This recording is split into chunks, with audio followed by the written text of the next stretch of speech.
Hello lads, lassies, and those of unspecified gender, it's the Irishman here, and today I'm going to be talking about what would have happened if Goku married Android 18. This is the 5th part to this What If, and if you have not already seen the other 4 parts, I would greatly recommend you go check those videos out before coming back to this one.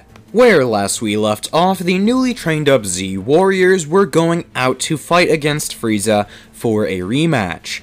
Last time, Roshi gave his life to buy the Z Fighters just a few more minutes to escape. And so they did, training on the lookout, which had been moved to a new planet.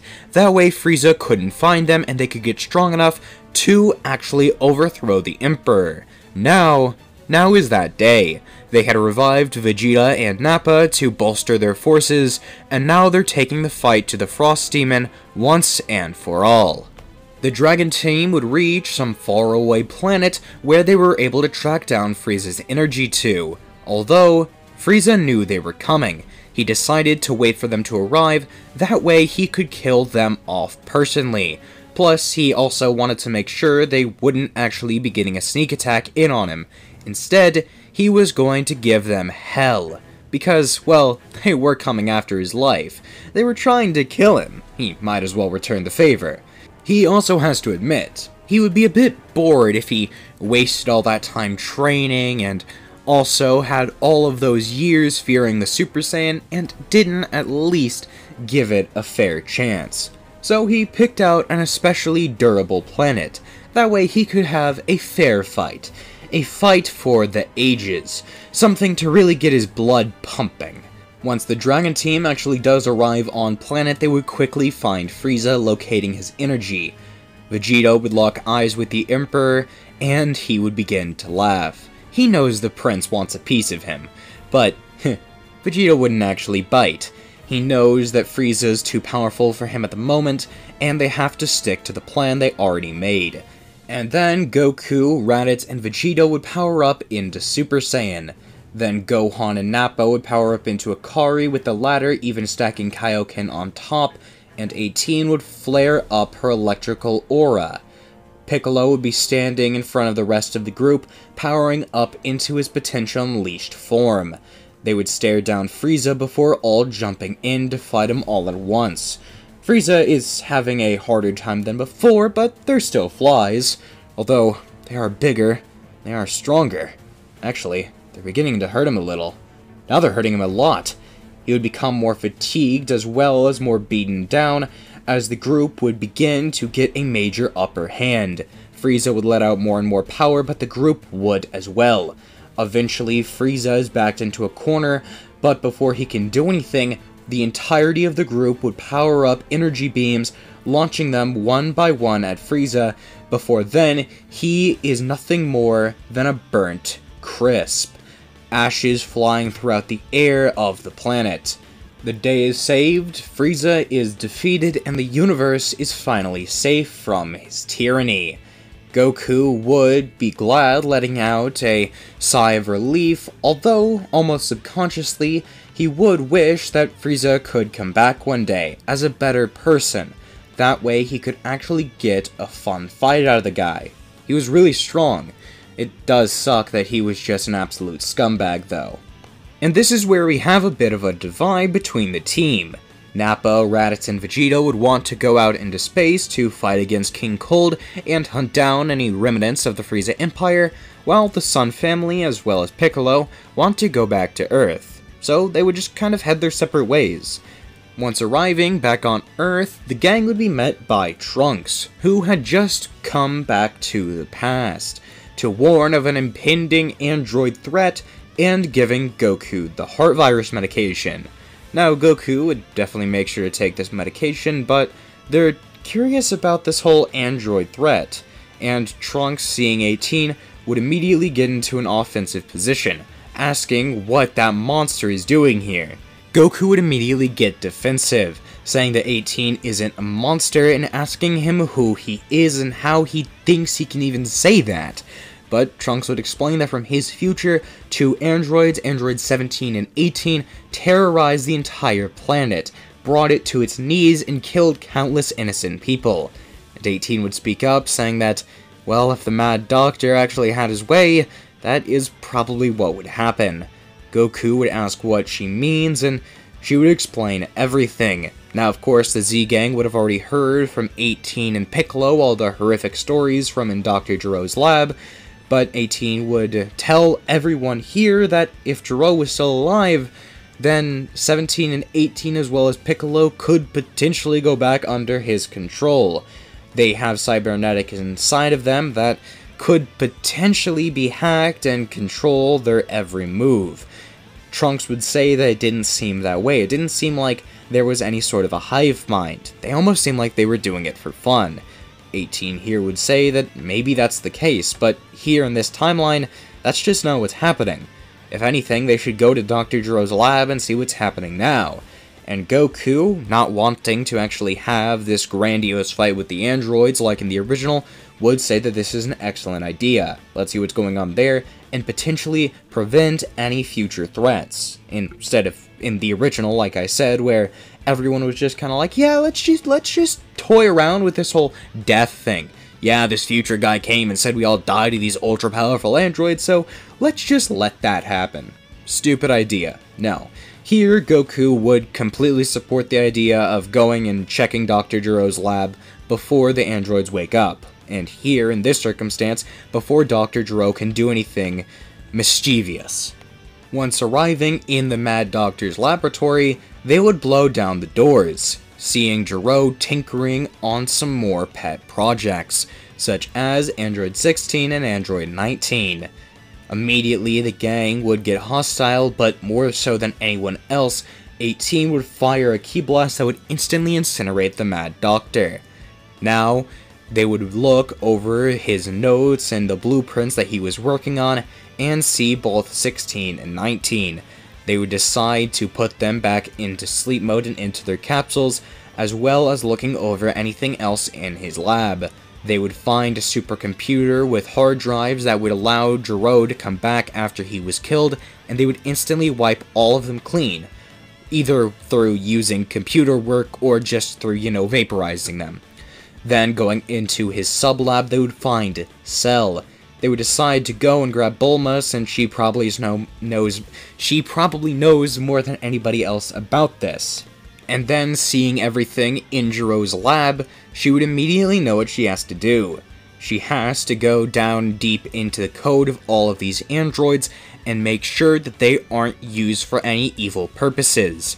If these weapons were used in his hands, then, well, the Mad Doctor would be absolutely unstoppable. These machines, these weapons, these androids, they were so incredibly powerful. The strongest one here was 16, but the one that had the most potential was Cell. He could potentially grow to be the strongest being on the planet, and that includes the Super Saiyans that were in the room with her. And then, well, everyone would carry all of Gero's equipment back to Capsule Corp, where Bulma would begin working.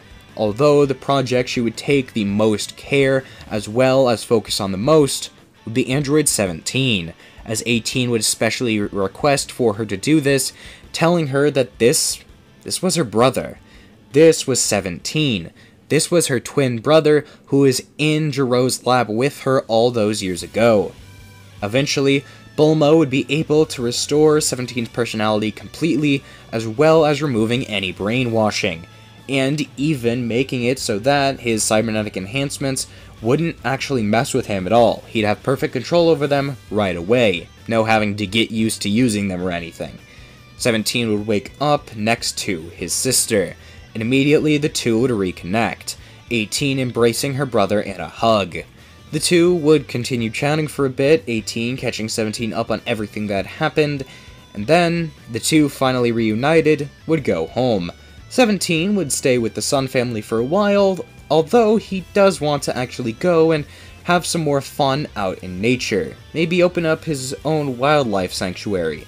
And 18 would actually give him a loan to do this, as she has a lot of money here, mostly from tournament winnings and all sorts of other arrangements, but the point is she has the money and she would give 17 enough to where he can do basically whatever he wants to. And if 18 couldn't do this, Well, they are friends with the richest people in the world in the form of the Briefs family.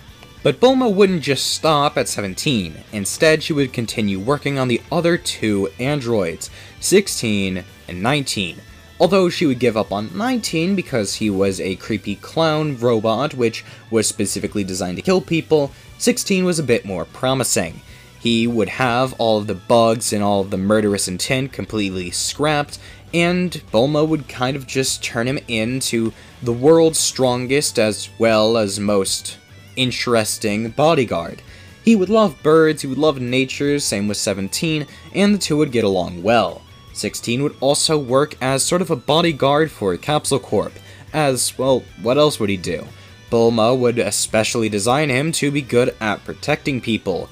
So being a bodyguard for the Briefs family, the richest family in the world, yeah, that's a pretty good use of his abilities. But 16 is by no means Bulma's biggest project. After completing and fixing 17, that way he is back up to working order, she began working on Cell as well as 16.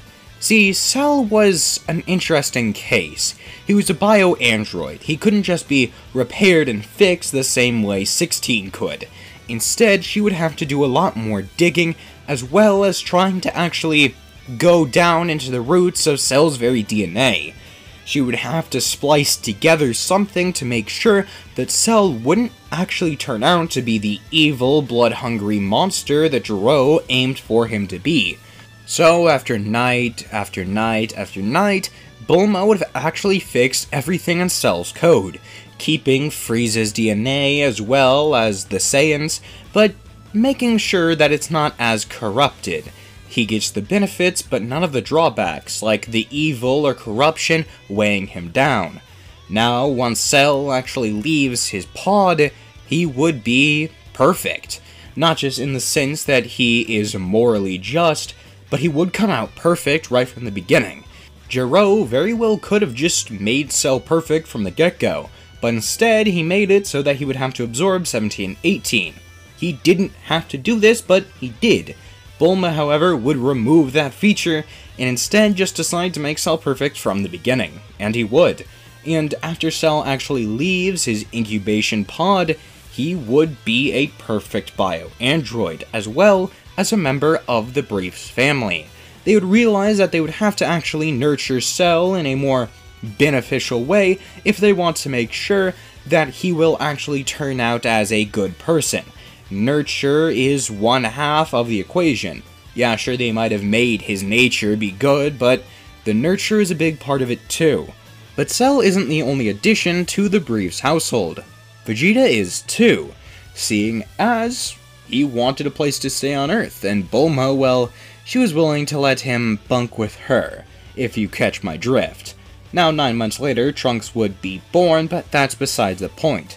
For now, it's kind of just Vegeta living with Bulma, and training with Cell as he wants to be able to get ahead of Goku and 18 one way or another, and training with his bio-android might just be the way. Plus, maybe he could help him mix Super Saiyan and Kaioken. That would be useful. Now, 18 and Goku are actually not only stronger than Vegeta, but also Cell here. In fact, they're even stronger than Cell from the original timeline, and even perfecter Cell. You might wonder why this is, but it's pretty simple. Goku's base power would be far stronger than it was even in the Cell games. Keep in mind, Goku and 18 would have been training since the end of OG Dragon Ball. And 18 was around this strength as full power Frieza right at the start of this training. Goku would take a while to catch up, but he would get to that same strength. 18 was still Android 18. Even if she was a bit weaker, she would still at the bare minimum be full power Frieza level, which is pretty crazy. Then you mix that in with 5+ years of training, basically just all the time, and Goku and 18 are pretty stacked here. They'd probably be around the same strength as Dabura during the Buu Saga, and here they would still be training. Goku would only have regular Super Saiyan, but he's still incredibly powerful. 18 is working to just improve her base power as she doesn't actually have a transformation, although both of them are working to try and get Gohan to turn Super Saiyan. Goku's already long since mastered the form, but they want to see if they can get Gohan to. And now if you're wondering what's going on with Trunks in his future timeline, well, he would have actually had Goku or somebody go along with him to the future to take out the androids, although they wouldn't actually kill androids 17 and 18 there. Instead, they would kind of just have them reform. It isn't crazy to assume that they'd be able to do this, and although Trunks would be a bit reluctant, it would actually work. Having 17-18 from the future timeline see that there are people far stronger than them to keep them in check, they would begin turning over a new leaf. Now, I'm not saying that they go from murderous psychopaths to goody two-shoes in a matter of minutes, but I'm saying that they would be on the path to actually changing their, well, evil ways. Now, back to the present timeline, Piccolo would continue training with Raditz on the lookout. And Nappa, well, he'll kind of just go off on his own. He's interested in hanging out with the ladies more than he is in actually training, so he'll just be doing that. I mean, you gotta repopulate the Saiyan race somehow. But back to the lookout, Kami would actually decide to merge into Piccolo much earlier on, after giving him the coordinates to planet Namek. He would realize that Piccolo has truly become a better man, and maybe now Kami's best use would be becoming a part of Piccolo. So then the two would fuse, and Piccolo continues being the strongest person on the planet. Well, Raditz is actually catching up to his rival, although not to the same extent as Goku and 18 are, who are definitely second place, but Raditz is still incredibly powerful, using Super Saiyan, and he even has a theory about mixing it with the Akari form. So at the end of the day, all of this really means that everybody is a lot stronger than they were before, and they are prepared for whatever threat may come to Earth. And, as many of you know, there is always some threat lurking in the background in Dragon Ball, and right now is no different, with the appearance of people trying to resurrect Majin Buu. But more about that in the next part. And that's where we're going to be ending things for now. I hope you enjoyed watching this, as I certainly enjoy making it, and if you could please like the video, subscribe to the page, and hit the notification bell, that way you're notified whenever I release any new videos, that would be very much appreciated. This is, always has been, and always will be the Irishman. Talk to you later. Bye.